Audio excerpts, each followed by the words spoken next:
So thank you all for being on for this discussion. This is week 2 of our Online Organizing Academy. The first week we covered listening. Now we're going to dive into learning. So once again, the purpose of this course will be to offer some opportunities for engagement that are easily accessible during this time of physical distancing, while also building organizing skills digitally within our audience and also building community. So the structure for this will be 4 weeks of live webcasts with recordings available after. Last week's recording is attached to the email invite for this for today's session. So if you didn't see last week's recording, feel free to check the invite, and you should see the recording there for week 1. We're going to be covering best practice for organizing online. This is not every best practice, but this is just the ones that we can come up with. Some of our favorites as organizers within Sierra Club. So maybe they'll help you in your organizing as well. And what we're going to cover is we're going to use the Sierra Club's organizing model of listen, learn, share, and build to help structure this seminar. So today we will learn. We're going to cover learning. So what does that mean, though? What exactly are we going to cover? So how do we learn from our listening? Step 1 was listening. If you're not listening before you organize, and you're doing it wrong. So we did our listening first, but how do we learn from that listening? How do we unbias our listening to make sure that we're not coming into this with any preconceived notions or any biases that we hold to, kind of that might bias our view on this or might impact the way that we look at the subject matter? We're going to use data systems to inform our organizing. We're going to have a nice presentation by one of our volunteer leaders, Hannah, who's on this call. She's going to show us how to use data systems to inform our organizing. And then we're going to have an awesome Power Mapping and Theory of Change webinar led by our 2 co-presenters, Susanna Randolph and Raquel Fernandez. They will be walking you through a breakout session as well. So let's dig in. What did we learn from our survey? So I'm going to pull up the results here. Not working. I need full screen. Okay, so this is what it looks like on the back end. So we had 8 people complete the survey. Thanks to all of you who completed it. Let's see. So we're going to look at this is the good thing about surveys is that you can get all the summaries of your answers right here that you can just look at, and it gives you a nice data summary table. So we see skills that people already have coming in this. Most people are pretty proficient with Facebook, some with Twitter, some with Instagram. One person is good at all of it. So whoever that one person is, awesome for you. Maybe you can some of this stuff. What do people want to get out of this training? Most people want to do some general skill building. About half of the people who responded said they want to connect with others in their area. Some people wanted to create online campaigns on their own. And one person wants to practice larger digital webinars. That, I guess, was something they put it. So great. And some skills that people would like to learn more about. Overwhelmingly, people want to learn more about hosting online meetings. So we're going to have to incorporate more of that into this training. Like I said, we're going to be covering some more of that next week in the sharing portion, as well as how to create social posts and memes. So you're coming in this at the right time. We will also be covering how to do Instagram and some best practices around Twitter, creating things like Twitter storms. If that is a foreign term to you, do not worry. We will explain it. We will make sure that you're well-versed in how to do it. So thanks to all of you for filling out this survey. It tells us a couple things, but it doesn't. So one thing we want to make sure that we're clear about is throwing up some red flags around listening. So that survey tells us a lot, but in itself, a survey doesn't tell us everything. So today we're going to cover some ways to unbias our listening. The main thing we want to know is that, especially now in social media, we're dealing a lot with a couple different red flags. The first one being confirmation bias. Confirmation bias, I'll explain a little bit more of what it is, but basically social media has become an echo chamber. Facebook and YouTube show you things that they think you're going to like and click on, creating little incentive for them to show you things that have conflicting opinions or information that's outside of what you already experience. So what ends up happening is people end up keep getting the same sources or related sources telling them the same information over and over again. And this just confirms what they already hold true. It's not challenging their opinions, and it just reinforces the beliefs they already hold, whether they're right or wrong. I personally will try to look at pages and feeds from people that I don't agree with. I won't name names, but you can think off the top of your head some pundits and some radio personalities and such that you don't agree with. I do, it is a little bit icky at times and it can feel a little gross, but I will go on their pages and I will, read the comments. I'll read how people are reacting, what stories are they posting about, and then I will take a nice hot shower afterwards to wash the stain off of my soul. But this is a great way to understand what the talking points are from the other side of the debate. If you can't articulate why the other side's wrong, then you're missing out on a big part of your debate. You have to be able to understand where they're coming into this so that you can articulate why your side is correct and why they're not. Or maybe you can learn something from their perspective. So it's always great to challenge your opinions and not just assume that you know everything, but also look outside your bubble and look at ways that maybe you're kind of falling into this confirmation bias trap. So some quick examples of confirmation bias. Not seeking out objective facts. So again, just going to those same sources, not trying to challenge your beliefs. Interpreting information to support your existing beliefs. So something could be neutral, but you're interpreting it in a way that will reaffirm what you're saying. Like a lot of, I've heard, for example, these, there's people speaking about cures for COVID-19 right now. People can look at that information and interpret it 1,000 different ways. You'll find a lot of times people will interpret the information, uphold beliefs that they already believe.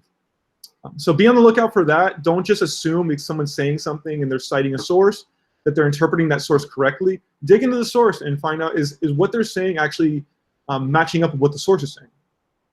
So remembering only details that uphold your belief. People do that a lot. I've heard that most people only get about 15% of a conversation. So that means a lot of times we're left filling in the blanks.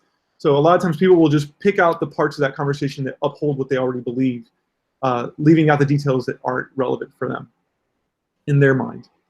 And ignoring information that challenges your beliefs. That kind of falls into the rest of this. Not challenging what you already hold true, thinking you already know what's right and that your side already has it figured out. So how do we avoid these types of confirmation biases? Well, one easy way is and while you're doing searches, avoid asking questions and imply a certain answer. For example, if you searched, was the moon landing fake? Something like that, you're going to probably get back results that imply that the moon landing was fake. Whereas if you just searched, the moon landing in general, you would find all kinds of resources and facts around the moon landing itself instead of things that lead you to the assumption you're already trying to make. So try to avoid asking questions that imply a certain answer while you're doing your search. Also try to avoid using loaded terms. An example of this would be things like fake, like the word fake. Try using, instead of using the word fake, try maybe searching some different terms that might not imply an endpoint, might not guide you towards a certain result, but actually just give you less biased information. And also plan to reformulate. This is the most important one. If the results you're getting are leading you down a certain path, and it's not lining up with what you're seeing, you must reformulate and think again. That's a big part of this is being adaptable and not assuming that the first 3 Google search results that you see are everything that's out there. There's a lot of information out there, and this information in this era of fake news, which we will cover a little bit later, you have to be very, very careful that you're not falling into a trap of propaganda. So those are the best tips I can give you. There's a whole lot of other resources out there, but just a quick rundown of ways that you can avoid confirmation bias. The other types of bias out there is selection bias. Selection bias, one example of selection bias would be undercoverage, not sampling everybody in an area. A good example of that would be the 2016 election. There was a lot of polls out there where people, we thought we had it figured out. We thought for sure that that Hillary Clinton was going to win this. However, we saw that due to underreporting from polls, either people were not participating because they were ashamed to admit they were going to vote for Trump. That resulted in some biased polls that led to, information that was not reliable. So, in selection bias, a way of avoiding selection bias is to maximizing your sampling distribution. So, a less wonky way of saying that is making sure your sample is as big as possible, and that you're not cherry picking certain groups to give to your survey. That you're trying to make it as wide as possible, as open as possible. so that people can access it, and that the general rule of thumb is that you want to have a survey sample size over 30. Once things get over 30, you start to see things start to fit more of a normal distribution. Kind of like that bell curve for anybody who's familiar with the statistics term. So just, if that's way too complicated for you, just remember 30 or more is where you want to get. You want to get at least 30 participants in order to get some type of meaningful data out of your surveys. I see a question popped up. Let me get to that really quickly. Oh, I'm sorry. You're not seeing the slides. Oh, I apologize. Let me get you those. I don't know how that happened. Oh, I do not have them.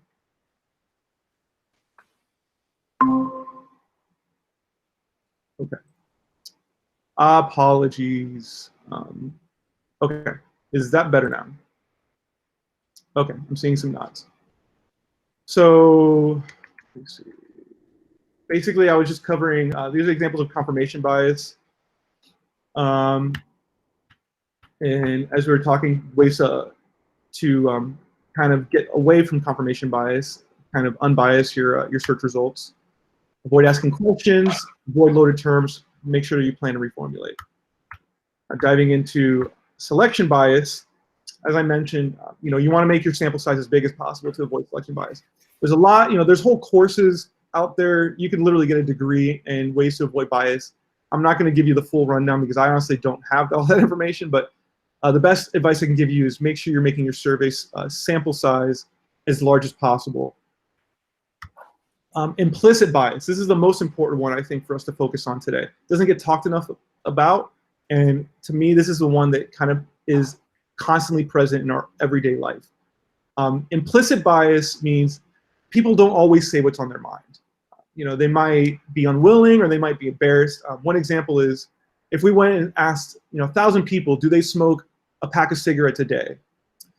Most people would probably say no, even if they did smoke a pack of cigarettes a day. So maybe that would be a form of implicit bias. Is people they purposely hide something from someone, or maybe you're unknowingly hiding that fact from yourself. Maybe you're lying to yourself about something. So implicit bias basically says you're coming into something with, you're not verbalizing your bias, and it lies there kind of subconsciously affecting all of your decisions and all the ways that you view the world. If you want to really understand implicit bias, there's a great test online that was created by the Harvard University. It's called the Implicit Association Test. And what it does is it measures attitudes and beliefs that you might be unwilling or unable to report. And what it does is it shows you, let's say, for example, the implicit bias test was related to race or to gender. It would show you faces of, gender faces from either one gender or the other. And then it would show you words like lovely, beautiful, or angry, sad. And then you would have to associate, either the words with positive or negative, or the faces with positive or negative. And by mixing these up, the faces and the words in a random pattern, it allows us to understand, do we have a subconscious association with a certain group and good, and another subconscious association with another group and bad? So this is a very powerful tool to help us uncover some of our own hidden biases. I actually took a couple of them and was surprised to see some of the results. So I recommend everybody, please go Google Project Implicit, take some of those sample tests, and see where you find that maybe you have some biases that maybe you need to work on. And this goes for, like I said, I personally had some myself that I wasn't aware of. So this is not meant to be a calling out moment or anything like that. This is just meant to say, hey, we should all do that deep dive and figure out, where can we be better. So, and finally, one thing we have to be aware of is the fake news trap. I'm going to cover a little bit in a second now how to avoid fake news, but I just want to share this headline that I recently saw. Influencers among key distributors of coronavirus information. We're finding that people are getting more information from celebrities than they are the actual news. This is a very dangerous place to be in. This is how misinformation spreads so quickly. And this is the state of affairs that we're in right now. So it's up to us as advocates to be able to disseminate what is fake news and what isn't, or decipher, I should say, what is fake news and what isn't, and make sure that we're doing the due diligence of educating others on ways to avoid the fake news trap. So what are some ways that we can avoid this fake news trap? Make sure you carefully read the web address. A lot of times, links from Facebook or Twitter or such, they can have a web address like abcnews.go.com.co. It could look very similar to a legit news website, but have some weird other, it could be mistyped or misspelled. So be sure that you're carefully reading the web address to make sure that you're on a legitimate site and that you're not on some fake news site. And then here are some tips on how to spot fake news from the International Federation of Library Associations. Number one, consider your source. Make sure that you click away from the story, investigate the source, investigate their mission, and their contact info. Find out if they're even real. Do a search on the author. Make sure that they're credible and that they are, in fact, a real person. Check the date. Someone recently posted an article saying that Hillary Clinton had announced she was running for president. So I very quickly clicked on the link, all, you know, like, oh my God, this is breaking news, only to find out the link was from 2015. So make sure that you're checking the date on things before you share them, because you could unknowingly be spreading fake news. Next one is check your biases. As we mentioned, we all hold certain biases, whether unknown and implicit biases, or we fall into the confirmation bias trap of only looking at sources that we agree with. Make sure that you're checking those. Consider how your own beliefs might be affecting your judgments. Read beyond the headlines. Headlines can often be intentionally outrageous in an effort to get clicks. So make sure you get the whole story before rushing to repost. Is there any supporting sources? Make sure before you rush out to repost that you're finding out, is this in fact verified by other sources beyond just this one website? Often articles that could be claimed as citing sources are actually just reposts of the same article. So, you know, if you see the same wording in the same, you know, if you see two articles from two different websites that have the same exact words on them, that was probably just somebody out there just duplicating the story and posting as many sites as possible to up the Google search results. So don't fall for that. Make sure you're finding supporting sources that are verified and reliable. Is it a joke? You know, this is in today's day and age, it's really hard to tell if things are a joke or not. You know, some of the headlines that I read, I'm like, this has to be an Onion headline. But in fact, you know, we're finding as the world becomes more and more outrageous every day, it's becoming harder and harder to tell. But make sure you're doing your diligence. If it's a Borowitz report or if an Onion article, you understand that those are meant to be satire, and those aren't. In These Times is another one that does some really great, you know, satire pieces that sometimes I see people sharing seriously. Make sure you're not falling into that trap.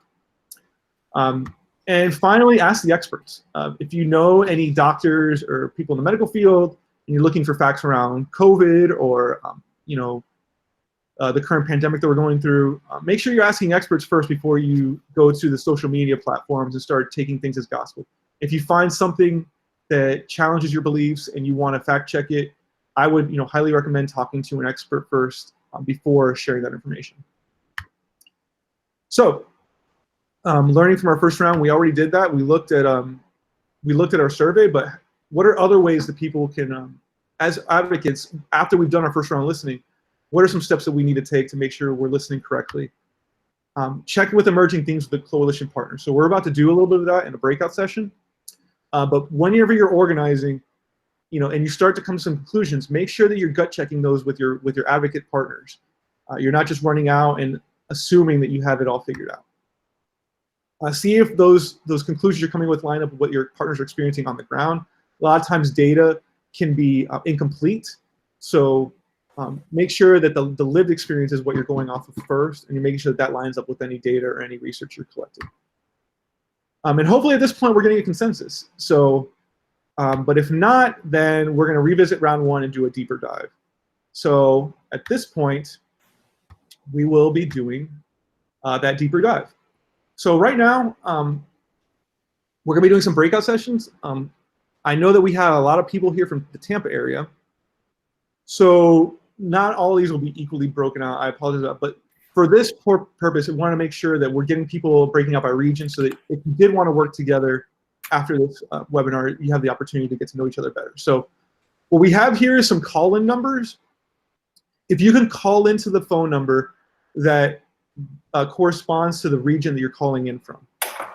So for North Florida, you'll be calling the first number. Orlando area, the second number. Sarasota, the third number. South Florida, well, that'll be Broward, Miami, and Naples. We'll count both coasts for South Florida. St. Pete, the fifth number, and then Tampa, the last number there. So if everybody can now just get on your cell phones, if you can mute yourself on the Hangout so that we don't hear everybody talking back and forth. Please call into the Hangout, and we will all do a breakout for about 10 minutes to discuss a little bit deeper what we want to get out of this course. Does that sound good with everybody? Can you put that screen back? Sure.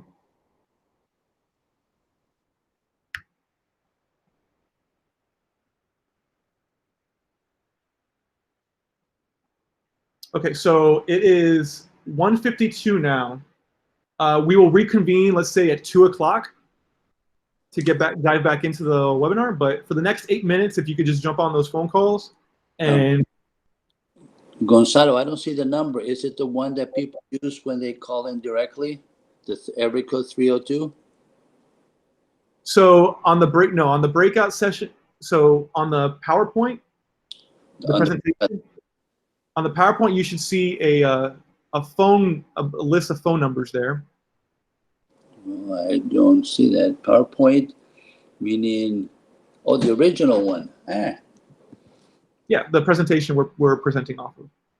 Okay, I'll look that up. Okay. Here, I can also just do this.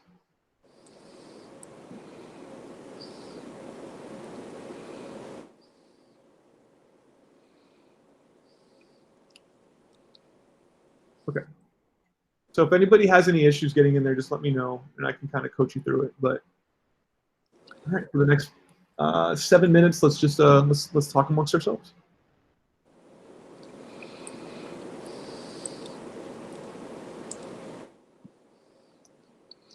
I don't see the number, Gonzalo. So David, if you look on the screen, look on the screen here. You see where it says breakout listening sessions? The PowerPoint? Not on my screen. You might have somebody one of the presenters pegged. Gonzalo. Yeah. Hi, Gonzalo. I am calling the same number as David. This is Clark and University, and the message connected when you enter the PIN followed by says the pound I key. am not. My PIN does not match that number. I'm getting the same thing, Gonzalo. This is Linda. Yeah, I'm getting the same thing. It's the one for Tampa. Okay. All right. Well. Hey, Gonzalo, this is Raquel. I have a suggestion. Kate, I'm getting the same problem. Yeah, no problem. Okay, so sorry about that. Technical difficulties. Yeah, since we have those technical difficulties and we have like you know, like a good sized group, maybe we can do it as you walk us through that listening session. Sure. Okay. Well, yeah, I guess it's not a giant group here. We have about 12 or so people here, so I think we could just, everybody can just talk on this call, openly for the next 5 minutes. Let's just make it an open space. Now that we've kind of gotten some feedback from the group, and I apologize about that. We are trying some new tech here, so apologies that didn't work. But maybe if y'all can just chat amongst yourselves, what do we want to get out of this?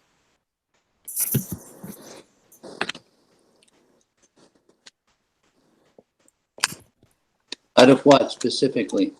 So out of this course, there's a lot of, and what I mean by that, there's a lot of issues going on right now. There's COVID, there's all the issues, that environmental work that we do in general. Is there any specific issues that we as a group want to focus on? I don't know about us as a group, Gonzalo. This is Clark and University, but as a Green Party person and my, I see some other Green Party friends, I don't think registered voters now went off to Bernie, but that organizing, when we did the banner on the bridge for the power company executives, I want to continue doing direct action things like that. And I think they used to have like meetups that they would send out information and people would meet up, and we could do a sign and then we could scatter. I don't want to give up to anybody the ability to still have a small demonstration, like it was that banner. You can be 6 foot distanced and have a banner, and people, that bridge was perfect. We could like every 6 feet have somebody and wave a sign and Right. hold the banner. To have no visibility, for progressive issues or a separate voice, a different voice, a Green Party voice, is something I'm just dwelling on all the time. That's a great thing. And yeah, we are going to discuss, as we discuss sharing and building, we are going to talk about different ideas for actions that people can take that don't violate physical distancing guidelines. So yeah, that's a great thing. We will definitely be talking about stuff like that, and how we will be educating y'all on how you can get the word out, how you can create events online, recruit for those events. So yeah, we'll give you the whole toolkit. But yeah, thank you, Kim, for that. I think that was an awesome event too. Yeah, and we can still keep doing stuff like that during these times to create awareness. Hey, Gonzalo. Yeah. This is Suzanne. I was thinking that's actually what would be interesting would be to figure out, like, is there a way of doing digital direct action? You know what I mean? Like, we're not the only ones that are going online with our work. Like, for instance, in Orlando, the Orlando Utilities Commission is going to be doing online meetings. I wonder if there is like a direct action way to do something. Not saying that that's what we would do, but like, for instance, is there some way to do digital direct action, for instance? Just a thought. So this is all great stuff to think about as we're doing our power mapping, which will be towards the end of today's presentation. So keep those in the back of your mind. We got about 2 minutes left for any other feedback before we jump into the rest of the presentation. This is David. Briefly, I think what I would like to get out of this is just the confidence that moment's notice, maybe a 24-hour cycle, we can locate the persons who can most support us and be productive, so that we don't make mistakes. Mm-hmm. Yeah, so that's a good point. In that survey, we did ask people to identify skills that they have. That'll be very useful for as we connect people into after these, that we understand where you're coming into this, so that people that maybe don't have those skills, maybe you can support them in the work that you're doing together. Great. Okay, so we're at 1:59. I'll give people a chance to breathe here. We've covered a lot of information. Any questions on what we've covered so far?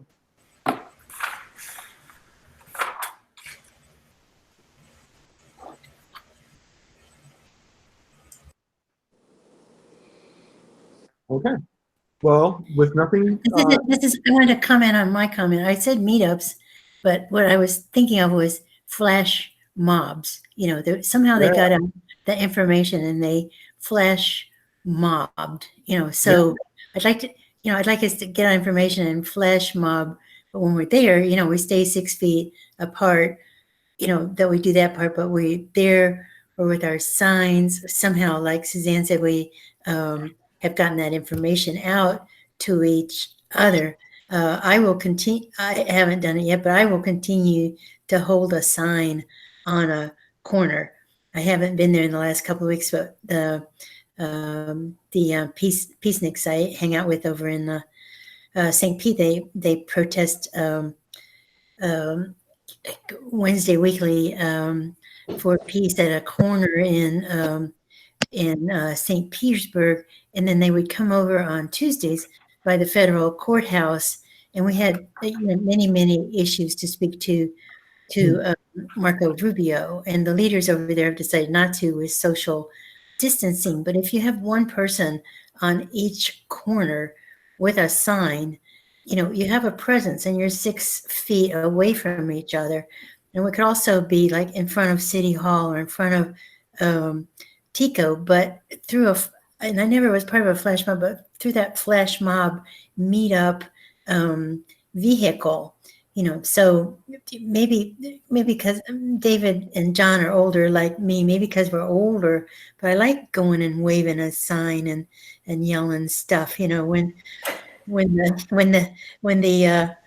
the fascist attack, what do we do? Stand up, fight back. If I don't get to yell that a little bit, during this age, I will I'll atrophy. My spirit will atrophy. Nah, we're here to keep your spirit strong. To Susanna's point, I think the best thing we can all do is start to think creatively, and start to kind of change the way we think about advocacy. It doesn't always have to be an in-person, event. We don't have to show up.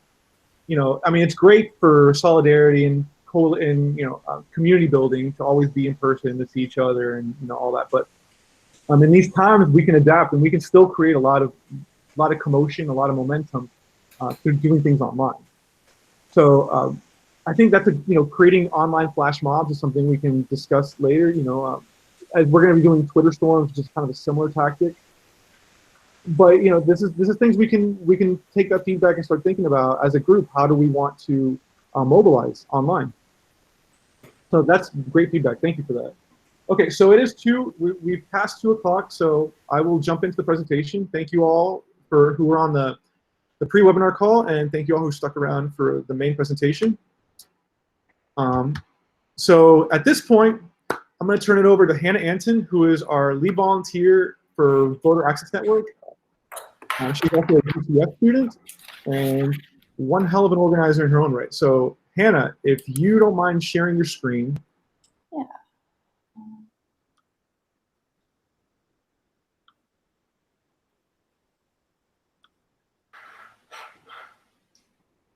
Okay. Awesome.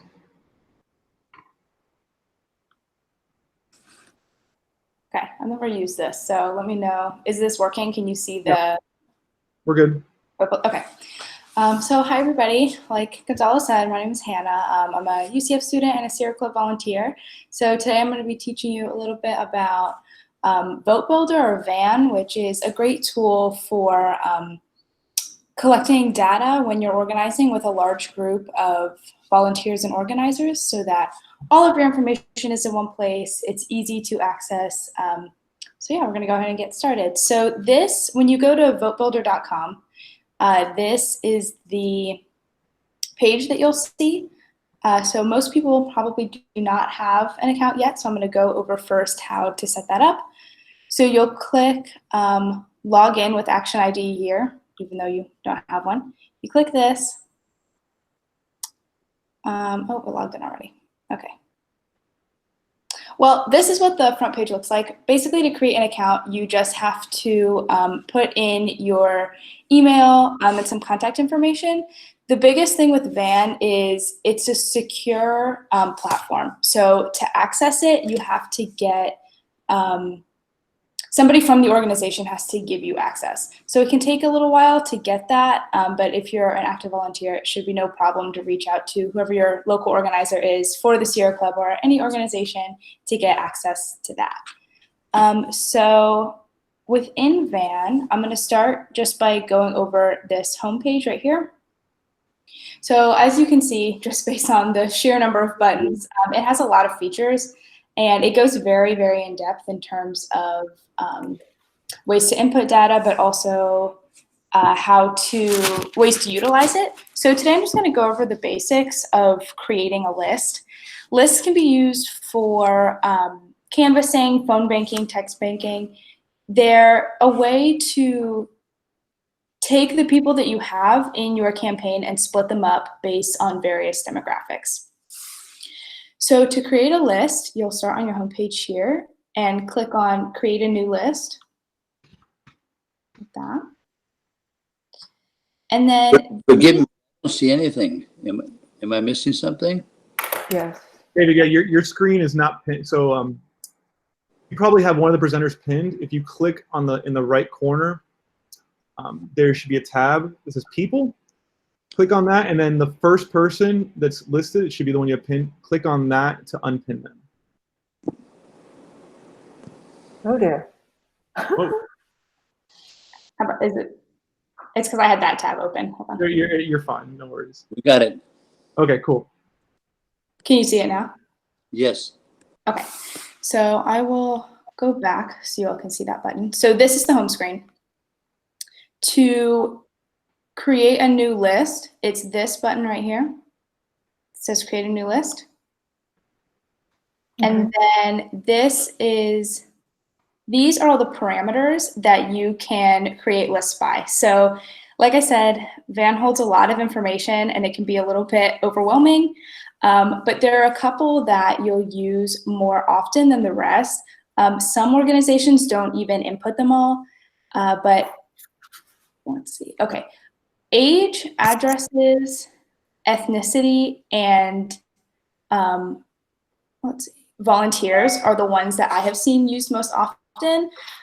Basically, addresses is a good one for canvassing because you can get people all in one area. It's also, if you're trying to send out like an invite to an event that's in a specific area, it's always good to select the address parameter and either do it by zip code, state, city, so that you're not, like, for example, for an event, you're not inviting people in Tampa to an event in Orlando.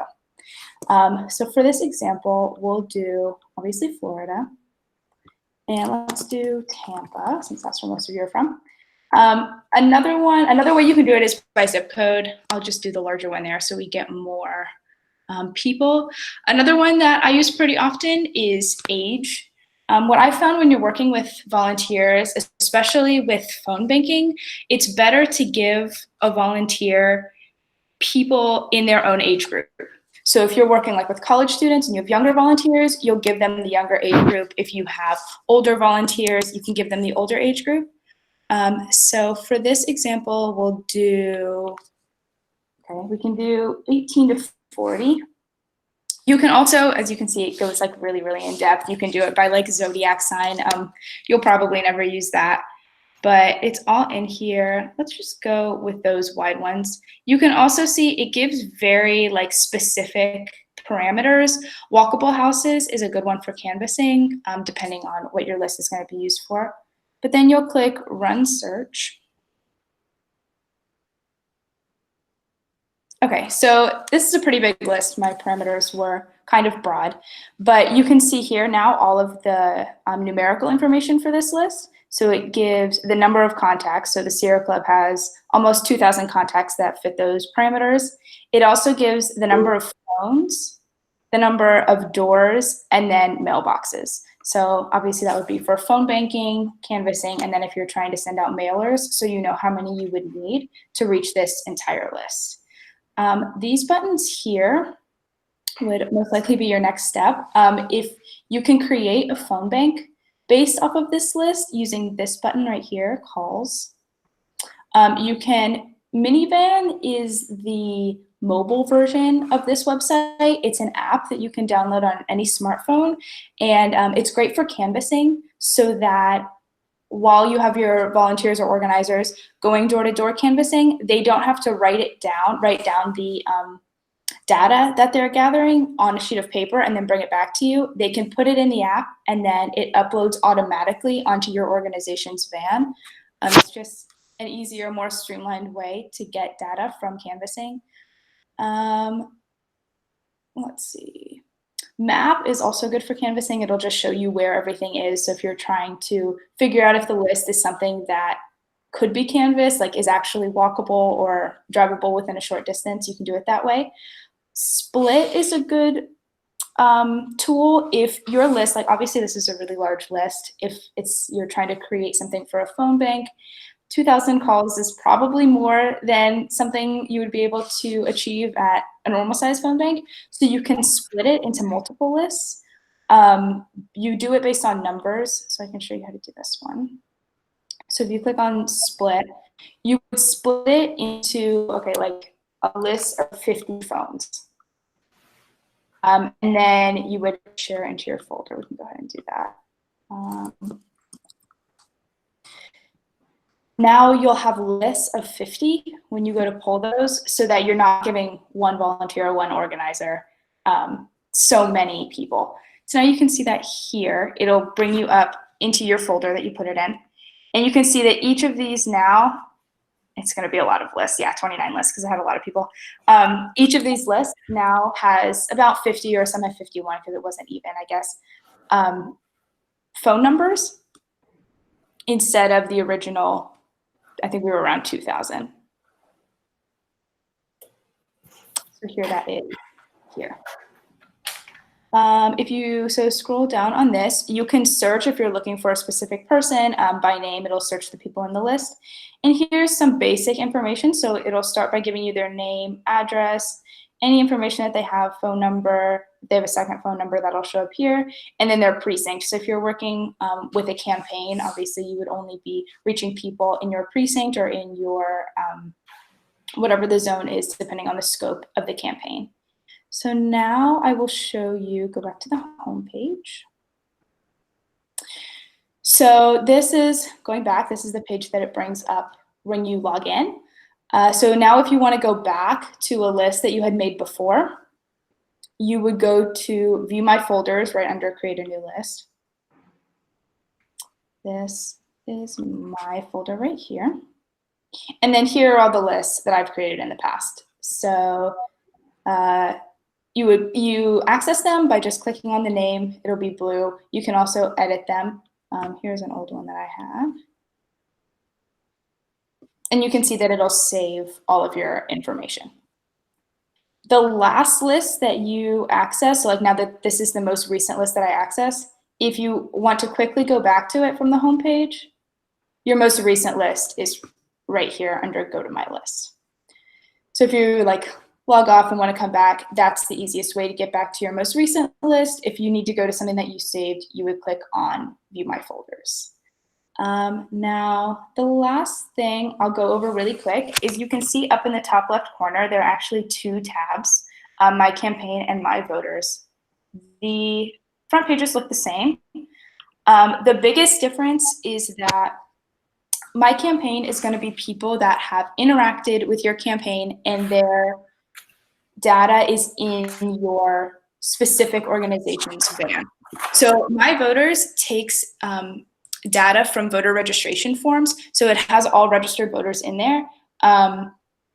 It's a lot of people, and not all of them will be necessarily important to the specific organization that you're working with. So specifically, if you're working on a campaign, like a local campaign, you don't need everyone's information from the entire state. You only need the people in your campaign. So most of the time when you're working, you'll be working in the My Campaign tab, and you will notice that like if you go to create a list in My Voters, you'll get lists like in the parameters that we had around 2,000 contacts. But if you were to do it in My Voters, you would have thousands and thousands more. So just make sure that you are working in the correct tab depending on what you're trying to accomplish.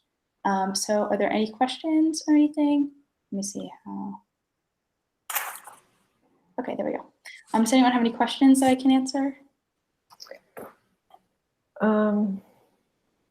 So how do you usually use this? What projects are you using this for? Sure. So I have worked with the Florida Democratic Party here in Orlando and across the state, and also with individual campaigns. So I've used it on a variety of different scales. It's a very good program for data sharing, is what I've noticed. So it was created by the DNC. So it has information from, campaigns are able to learn from each other's information.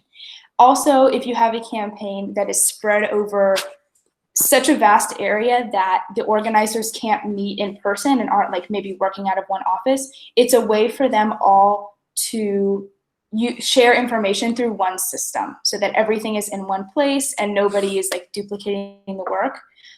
Also, the minivan feature that they have, the mobile app, is really great for canvassing, especially when you're working with volunteers who maybe don't have that much experience.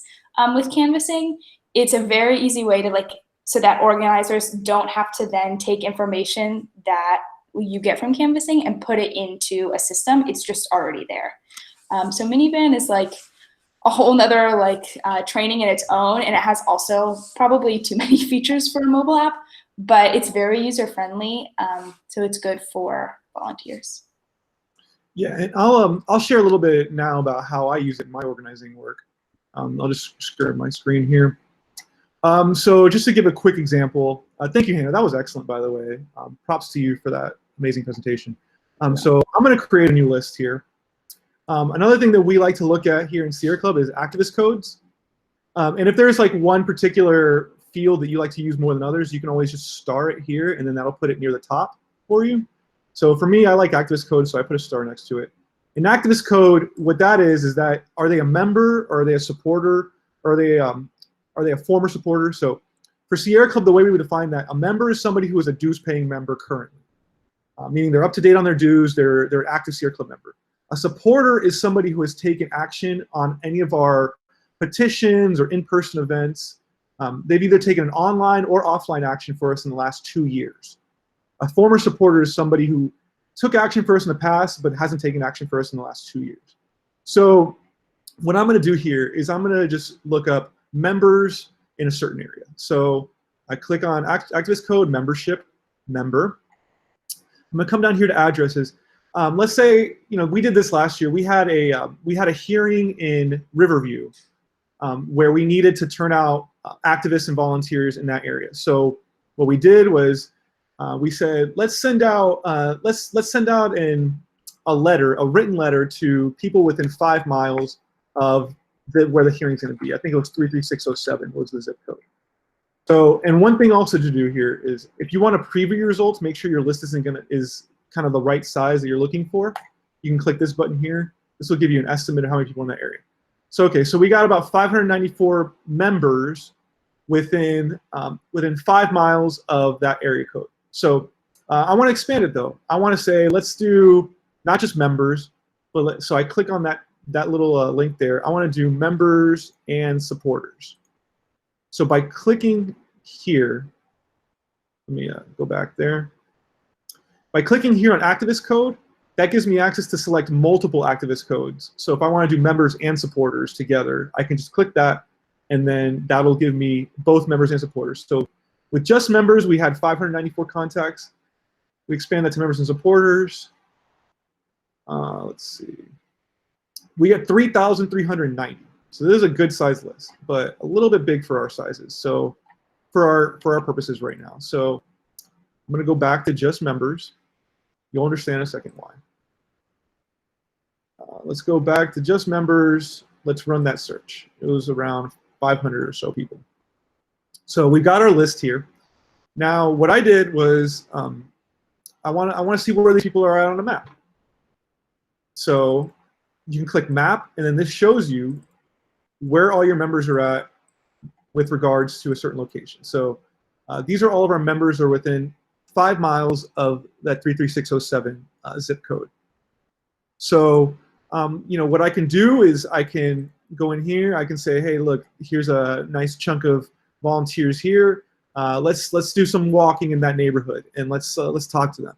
Or maybe the hearing is going to be down here, near Davis Island, and so we want to hit all the houses on Davis Island. So we'll go, we cut this list. This will give us all the addresses we need, and we can go either knocking doors, send emails, or make phone calls to all these people.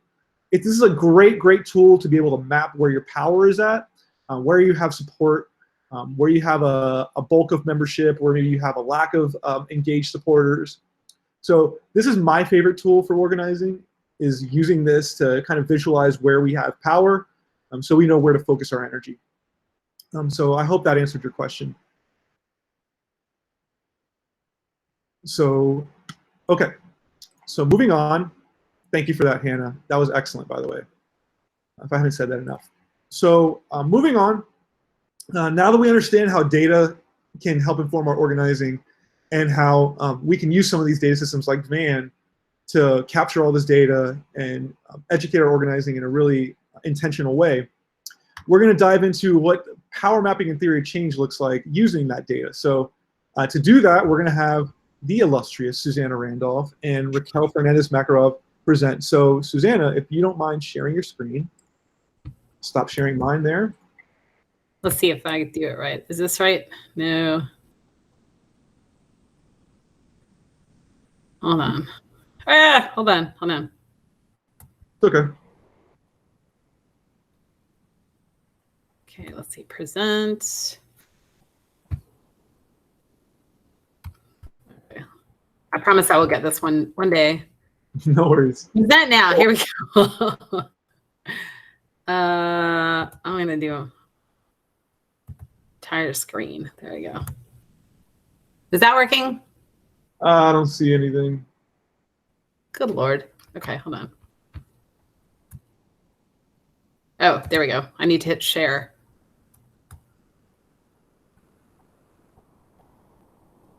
If you want, I could pull up the presentation while you talk.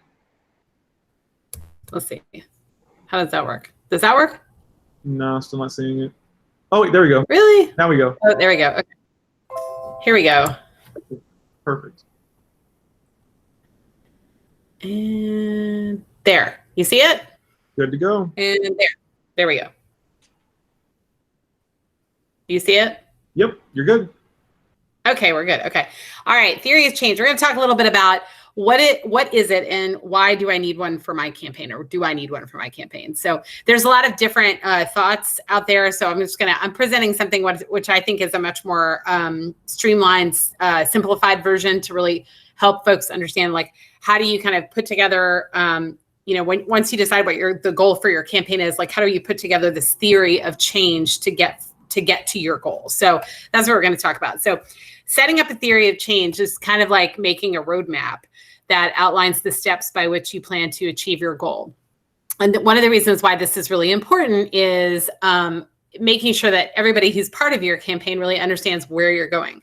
I kind of think about, like, if you were to tell everybody, hey, we're going to go on a road trip, and you tell like 4 of your friends, hey, get in my car, we're going to go on a road trip, and you don't tell them where you're going, that can be very confusing for the people who are in your car. So you got to kind of think about a campaign a little bit like, we're going on a road trip, and the first thing I'm going to tell everybody when we get in the car is, like, where are we going? What's our destination? And once you decide your destination, then what you do is you have to really get everybody on board with, like, how are you going to get there? Are you going to go on the interstates? Are you going to go the blue highways? Are you going to go off-road? It's a little bit of an analogy to really help you understand why sometimes I think folks have ever been in campaigns that have been less than successful, where everybody's really confused. Like, what are we trying to accomplish? Why are we doing it this way?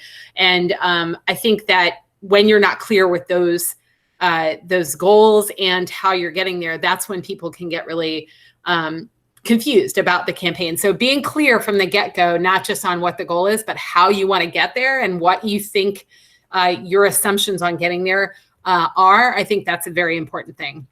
And the most collectively and collaboratively you can set this roadmap up, the better your campaign will be, because more people will have investment in it. So how do we do that? First, we determine the goal for your campaign or your destination. So what you want to do. So your goal could be moving like a utility like TECO or OUC or FPL from coal to clean. And so you decide that's the goal for your campaign. It could be that you want to preserve land in your community, or maybe stop the use of pesticides. So you determine that that's your goal. So those are some examples. Then you determine who makes the ultimate decision that will meet your goal. So who do you have to convince to take action in order to, who has the ultimate decision that will get your goal? So it could be that the utility is the one we have to convince. And so that kind of changes the way you might approach something, versus maybe we have to convince the developer to stop their plans. Or maybe it's we have to convince a community, county commission or a city commission or a public service commission or a governor that this is what they have to do to give us that goal. So either any of those. And what's important about deciding who those people are to make that decision, if it's a utility, you have to figure out how to really influence a private run, investor owned utility or a municipal utility. or a developer, that is a very different kind of model on influencing them versus, hey, we got to influence the mayor who relies on votes and public image and all that kind of thing. So this is why this is also very important to determine who makes that decision. Then we have to determine what really influences that decision maker. And so I'm going to wait on that because Raquel has a great power mapping workshop that's really going to talk about how we get that target. How do we influence that target to make that decision for us and get our goal? And then the fourth thing is, then what resources do you, your organization or your coalition have? What levers of influence do you have that then can be brought to bear on that decision maker to get them to make that decision? Sometimes it might be a friendly way to get them to do it. Like we just have to convince this one person to talk to the mayor and the mayor will make that decision. It could be a less friendly thing where you're running a, sustained online petition, actions in the street, direct actions, that type of thing. All of this is going to really help determine that roadmap on how your campaign is going to unfold. And again, the more people who are part of designing this campaign and being part of how this roadmap develops, the more people you're going to have in your car and hopefully ultimately a little caravan to your campaign goal. So, all right. And so I'll give you an example of the Florida Beyond Coal campaign theory of change that we've put together. As you can see, it states our goal right away. That we can get utilities who are still burning coal to commit to retiring, refuse to move to another fossil fuel, which is gas, and commit to clean energy. And then we talk about like how we're going to do that. So and what basically the decision makers are here. Utilities, municipalities, other legal venues that may make those decisions for us.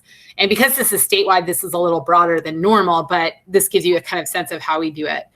Then we talk about how we can influence the people who make those decisions, mayors, city commissioners, who will then, basically influence those targets. So these are the kind of the power maps that we use to make sure that we're moving those decision makers towards the right decision.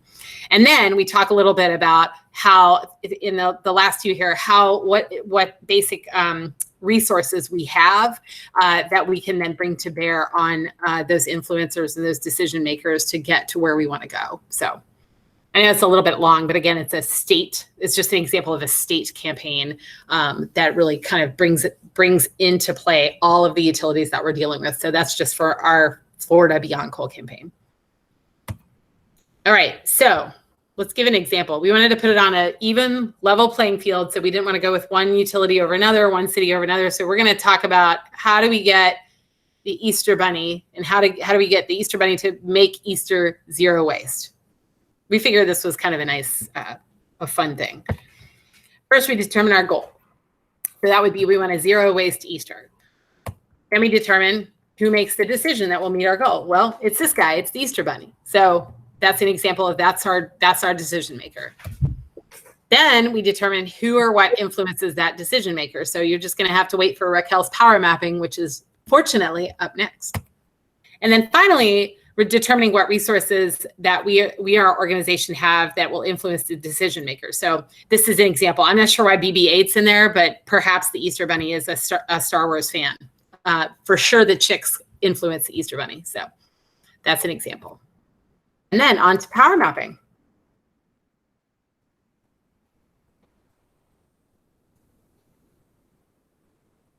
Is Raquel there?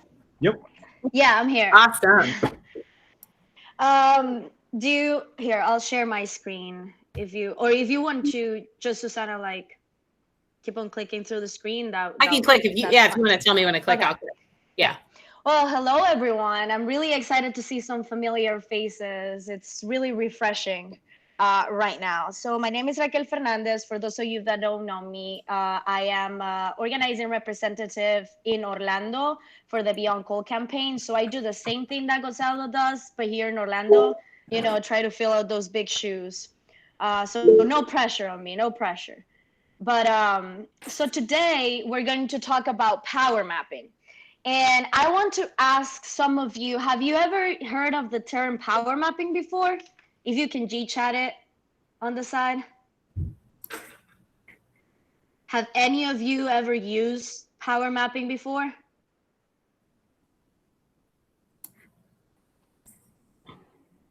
Awesome. Anyone else apart from Ross? Have you all ever used power mapping? And power mapping, believe it or not, is something that, to me, is something that we use often, and not just necessarily for a specific campaign, but on our daily lives. You're in a household and you have to influence your husband or your little sister or something like that. So you kind of like organize around and see who influences who. Sometimes you end up talking to your husband's friend. It's something that you use on a daily basis. Awesome. Okay, so what is power mapping? So power mapping, before you start power mapping, you have to determine a specific goal. And before we started this presentation, you all determined a specific goal, which was zero waste on during Easter, right? So power mapping is a tool for a specific issue. So first you have to determine a specific goal in a campaign that organizers, social advocates use to analyze power relationships and to develop a strategy to create change. So power mapping is that first step that you take in order to determine what relationships can influence or can help you achieve that goal, which is zero waste. So the goal for power mapping is to visually map. So you actually have to go ahead and create a map. You visually map out relationships between people, organizations, and institutions in a given context in order to understand the value of these relationships. Do we have any questions so far? Do we understand what power mapping is? So if you think you know exactly what to do, you first have to power map, because in a much more real sense, you have no idea what to do. So let's go to the second slide, please. So power mapping is mostly figuring out how to create a level of influence that will eventually influence, and I'm sorry that I'm being redundant, or put pressure on your target, which is usually a decision maker. So through power mapping, we determine who has the resources, power, and ability to influence your issue. So the target on our zero waste Easter is the Easter Bunny, because we know that he's the ultimate decision maker. We can go ahead on the next. So this is the Easter Bunny. So what do we map? We map the relationships around the Easter Bunny, which is people, organizations, and institutions, to understand how these relationships can influence our target. We can move to the next presentation.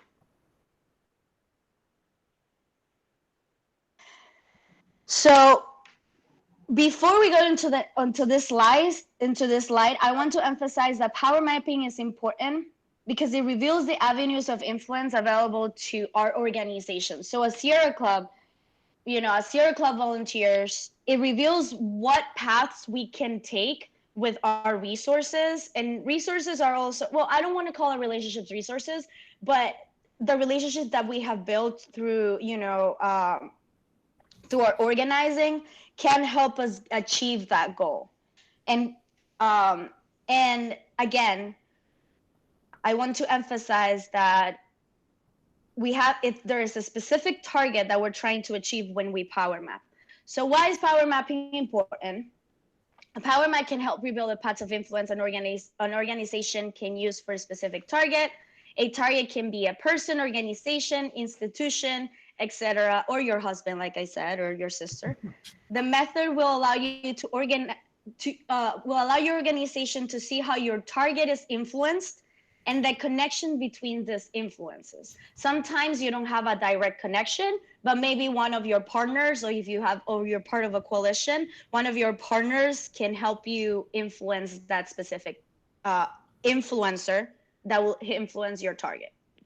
You can go ahead.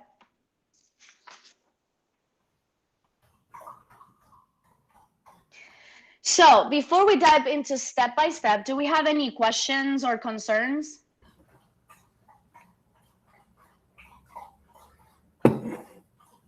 Okay, awesome. So the first step to power mapping It's to determine our target. So on our goal, which is a zero waste Easter, our target was the Easter Bunny. So before we dive into our target, you have to remember, go ahead, Susanna, fine. Power maps are usually used to solve a specific issue. Again, it's for a specific issue. Your target should be the decision maker that can help you solve a specific issue. So this is the Easter Bunny. So before we dive into the second step, who do you think will influence the Easter Bunny? You can write it down. Jesus. I didn't go, I don't know how to influence Jesus, so he's not part of our map. But, you know, I did put like the pastor, so close enough. Children, yes. Fellow bunnies, that's true. Okay, awesome. So let's move into the next slide. Let's do the second. So the second step, after determining what our target is, we have to map the who influences our target. So when thinking of influences, think broadly. All associations that have some sort of relationship with your target. It doesn't matter how big your power map is and you're going to have a lot of bubbles around your target. It doesn't matter, but you want to map their work relationships, the political relationships, their family, and religious relationship. First, I want to remind you to please be creative. Even if you decide not to use one of those relationships, a lot of times is, you know, just because of to respect the target's family, we don't necessarily go directly to their family, but you want to make sure to target everything to create that large network web, so you can see how you can connect to your target and how your organization and your partnerships can help you reach that goal. So be strategic, find easy targets if possible. Do your research. So for example, sometimes mapping an elected official, it's way easier than mapping a utility or an organization, right? Because having an individual person and an elected official, it's easily mapped by, it's easily influenced by their donors, by social media, and voters, right? So that outside pressure can be easier than actually having an entire organization. So, and then be thoughtful. Spend a lot of time thinking of your target. Spend as much time thinking of these relationships that you have already mapped and how they influence your target. Because at the end of the day, that will help you make a connection between your organization to that target. Am I making sense? Do we have any questions?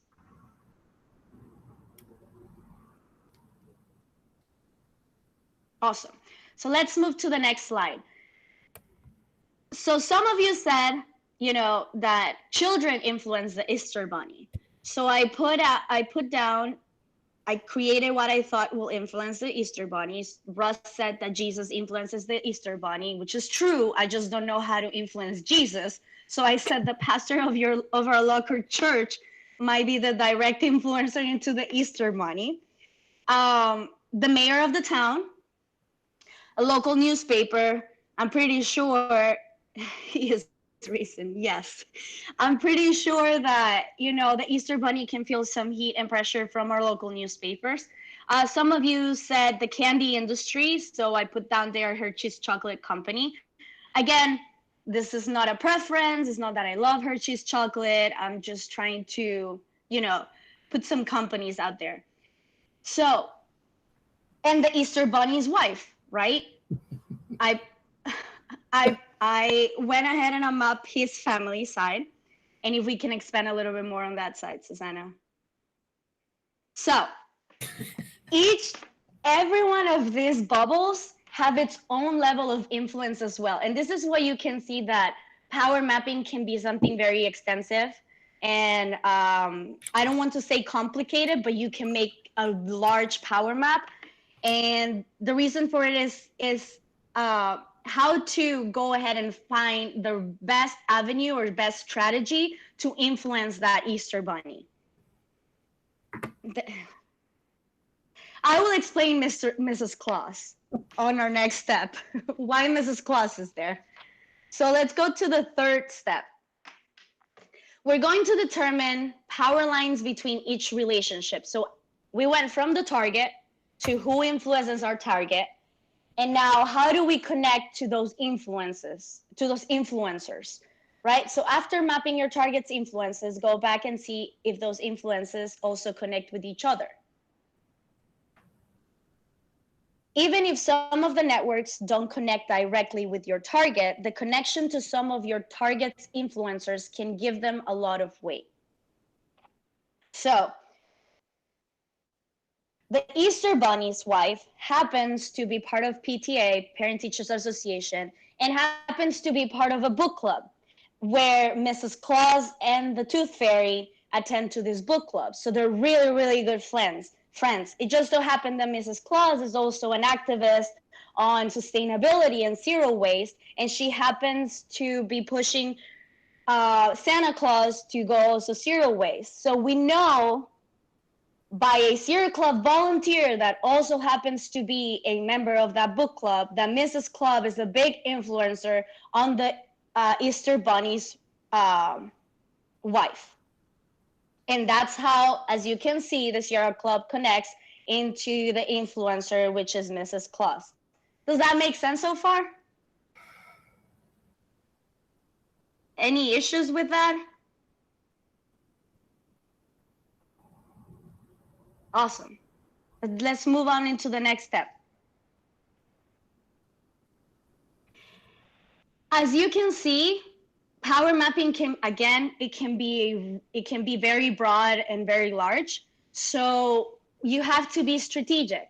Go ahead and target priority relationships. We know that, for example, the Easter Bunny's wife will be a big influence into the Easter Bunny, right? So that might be that she will be a priority relationship. The pastor of the church pastor, will be a priority relationship.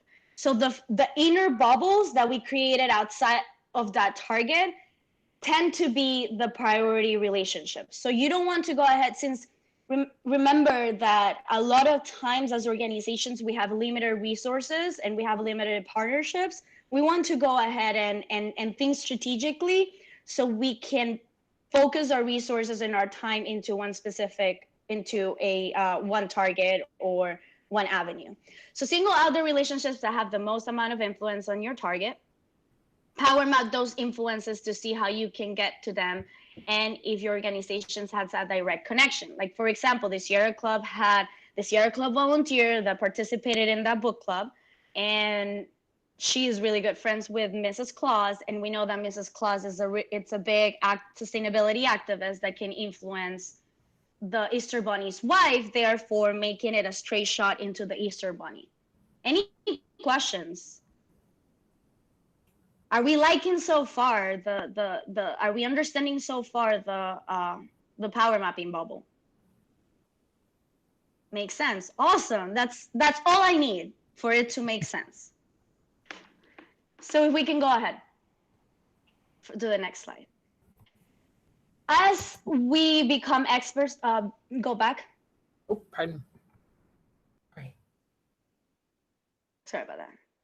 As we become experts, or not experts, that we become more familiar with power mapping, we can start making it a little bit more specific. So you can use like different colors to highlight, what influences share your position on the issue, which can help push the goal, or which influences don't share your position, so you might not want to touch them at all. Or which ones have unknown stands, and if it will be worth it to spend some time in those influences to change them and help drive your goal to the Easter Bunny. Any questions so far on that? Go ahead, Russ. Feel free to unmute if you want to. Hi, can you hear me? Yes. Okay, so one thing I would add is and thank you for humoring my jokes. Eggland's Best, for example, to move to organic eggs, that they are biodegradable and are less waste, less plastic, actually building allies as outside sources, potentially donors for the bunny or whatever. You can look at it from that perspective as well as influencing toward your cause to help advocate, because you might be able to create them as a partner network. Strange bedfellows sometimes. Mm-hmm. Correct. And those are like the unknown stands or your allies. And they play a really big role on influencing your target. That is very smart. Thank you, Ross. All right, so let's move on. So the last but not least step is to develop a plan. So we mapped the entire Easter Bunny. Oh, well, not the entire Easter Bunny. I'm sure we can go on and on trying to power map the Easter Bunny and it's really in their network and relationships. But the last thing is to develop a plan after you power map. So power mapping, again, is one of the first steps to help you figure out an organizing strategy on a specific issue within your campaign. So if we go back all the way to the first webinar that we did, we talked about the Hermes principles and deciding and developing a goal within your campaign that's equitable and just, right? So after all of that, and you go through the process of figuring out what your goal is, we went ahead and we created a theory of change to see what our resources were and to determine what our target was. And then after you determine your target, you went ahead for a specific goal, which was zero waste, and you went ahead and you power map your target. So once your map is developed, you can use it to determine what is the best avenue to take to achieve your specific goal. So thank you for listening to me. If you have any questions, please feel free to chat them or chime in or get on Stack. If you have any suggestions or other ideas like Roz, feel free to jump in.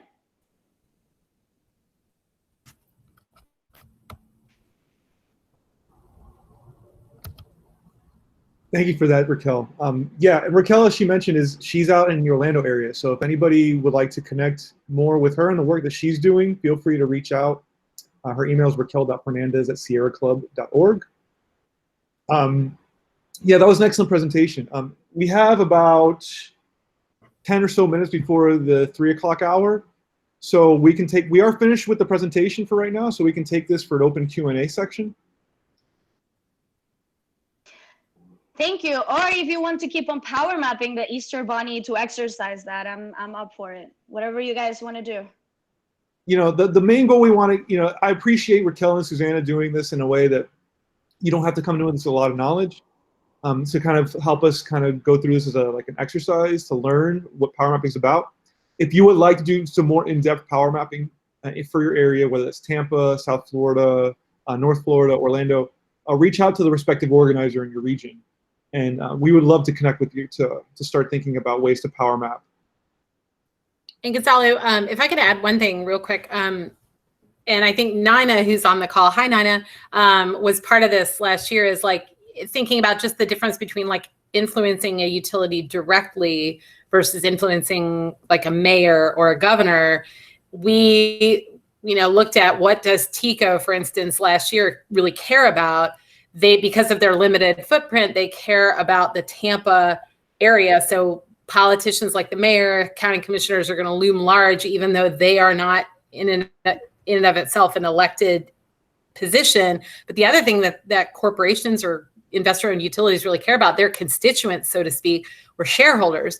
And, just to use an example of where we were successful, we went up to a shareholder meeting in Canada, because the CEO of TECO would not meet with us, but we went up and made a big appeal, and Nina was part of this. It was brilliant, in front of the shareholders, in front of the parent company. And next thing you know, we've been meeting with the CEO of TECO to talk about how they can move to clean energy. And we're starting to see some good movement, and we're putting that external pressure on them through the banner and some internal pressure on them through really pushing them and letting them know that if you don't do the right thing, we're going to show up in front of your constituents again. So that's kind of I would give that as an example of different ways to think about power mapping and different theories of change depending on like what your target is and who's going to give you what you want. So yeah, that's a great example. I'll dive a little bit deeper on that. So when we power mapped TECO, we found their CEO, this woman Nancy Tower. She just came from Canada, from TECO's parent company, Emera. So, and then as we're power mapping this, we find Emera. They have a very progressive front. They claim a lot of things around clean energy, very different than what TECO was doing. So we saw this woman, the CEO, as a potential target that we wanted to focus on, considering that she had the decision-making power. And just from power mapping her, we realized, okay, she's not from this town, from Tampa, so she probably doesn't really have many connections to the local community. But she is from Halifax, Nova Scotia, where they were having this shareholder meeting. So we realized very quickly, if we went to her hometown, we can put a lot more pressure on her than if we were advocating at her doorstep here in Tampa. So yeah, we went up there with some advocates. Nina was part of that, able to tell her story about how the coal plant was going to be affecting her. And from that action, we were able to build a relationship with TECO's internal brass. And as Susanna mentioned, it's been night and day. We've seen their whole corporate culture change very quickly. They're meeting with us a lot more. They're taking concerns from the community a lot quicker. Yeah, and that came from a power map. So, I don't want to, I want to emphasize as much as possible that this is where, after we've done our listening and we've gotten to gauge the community's perspective, this is where you really start to develop your plan. And this is where, if you do spend time doing this, you will find a lot of avenues that you didn't realize were there, and you can come with some really creative tactics that put a lot more pressure on your target than you ever thought was possible. Yeah, and one more thing, just to underscore that was great, Gonzalo. I think the other thing is to do this as collaboratively as possible with your campaign, your group, your volunteers, because sometimes you can find out that your board member or your lead volunteer or even a new volunteer walking in the door happens to be like the next door neighbor of the pastor of the church of the, you'll find these little webs of influence in the community. And sometimes that can be key to everything. I mean, when I was at Florida State, as a student, we ran a big campaign to try to get the president of the university to do something. And we did some research on him, found out he was a big public interest law guy, contacted the Public Interest Law Association and found out the guy who called us back was actually his personal legal research assistant. He wrote a legal brief for arguing our position, and the president of the university disagreed with his university counsel and gave us what we wanted based on this guy who was close to him, who happened to be a student who wrote this brief. And it was like, we just found the linchpin guy with this, and it just came through a lot of outreach and a lot of collaborative work. So I would say as collaborative as possible gives you the best chance to find those linchpins within those webs of influence. Yeah.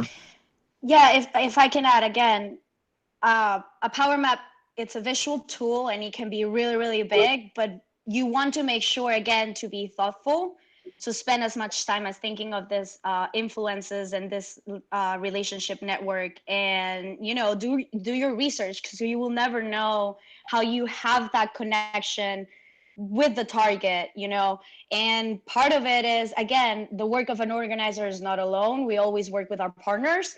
So your partners are make sure that your partners are part of this power mapping and this strategy, so you can make it there, If I don't know, Gonzalo, if you have another idea on how we can spend the next minutes. I was going to say, I know we had some people that said that they have used power mapping before. Maybe they can go ahead and share their when they have used it and how they have used it. It's up to you. I think that's great. We have about 5 minutes left of just open time to talk. So we can use this however we want. I think that's a good usage. I'll say, for me, when I power mapped, I never realized how influential the South Tampa Garden Club is. And that's just a small example. After power mapping, I realized we have some members in that group, very similar to the Mrs. Claus scenario, where we had a member who was part of this influential club that happened to also have a person who was influential to our target, TECO. So by making that connection, we were able to, just very quickly, move that influence and, gain some power in the process. So yeah, you'll be surprised at the connections that come out of this. If you really just dig deep, you might find that you're a lot closer. That's 6 degrees of separation from Kevin Bacon or whatever. You realize you might have less than 6 degrees separation from your target.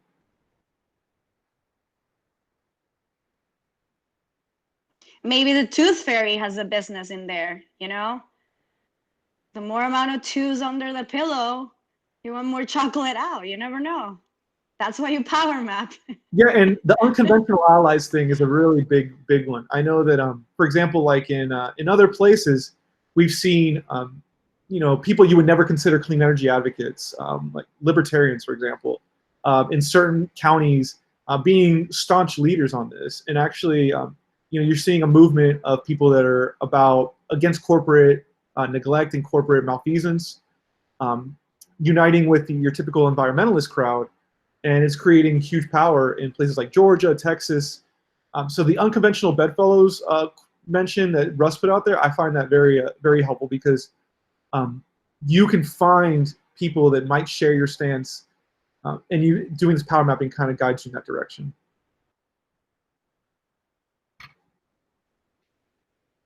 Does anyone want to share their experiences on power mapping?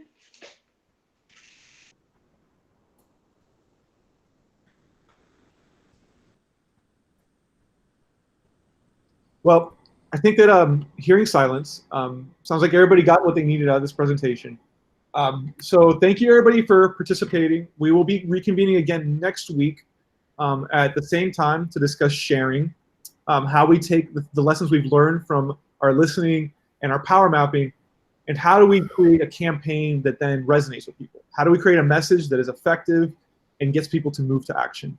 We'll be sharing a lot of tips around that, ways to make your message, memorable from a messaging perspective, as well as how to make things more visually exciting. So when people see it, they're more likely to engage with it. And we'll be creating a roadmap. That's right. So so next week is where we kind of put all these practices into place and all this knowledge we've gained, and we start implementing it in a way that's building. So. Thank you all for being on this call. Feel free to reach out to me, Raquel, Susanna, any of the presenters from today. If you have any other questions that you want some more detailed information, highly appreciate everybody being on today, and I will see you again next week. Thanks, everybody. Great work. Thanks, Gonzalo. Thanks all. Thank you.